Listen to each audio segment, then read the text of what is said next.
തിരുവനന്തപുരം പാലോട് വീട്ടിനുള്ളിൽ ദമ്പതികൾ ആത്മഹത്യ ചെയ്തു. സാഗര സ്വദേശികൾ അനിൽകുമാർ, ഷീബ എന്നിവരാണ് ആത്മഹത്യ ചെയ്ത നിലയിൽ കണ്ടെത്തിയത്. സാമ്പത്തിക പ്രതിസന്ധി മൂലം ദമ്പതികൾ ആത്മഹത്യ ചെയ്യുകയായിരുന്നുവെന്നാണ് പ്രാഥമിക നിഗമനം.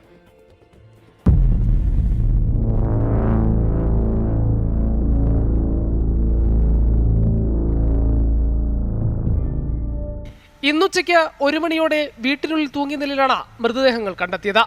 കിടപ്പുമുറിയിൽ അടുത്തടുത്ത ഫാനുകളിലായിരുന്നു മൃതദേഹങ്ങൾ. ഏറെ നേരം വിളിച്ചിട്ടും കതക് തുറക്കാത്തതിനെ തുടർന്ന് സംശയം തോന്നിയ ബന്ധു കിടപ്പുമുറി പരിശോധിച്ചപ്പോഴാണ് ദമ്പതികളെ ആത്മഹത്യ ചെയ്ത നിലയിൽ കണ്ടത്. തിരുവനന്തപുരം ജില്ലാ കാർഷിക സംയോജിത ജൈവ കർഷക സംഘം നെടുമങ്ങാടി യൂണിറ്റിന്റെ പ്രസിഡന്റാണ് മരിച്ച അനിൽകുമാർ.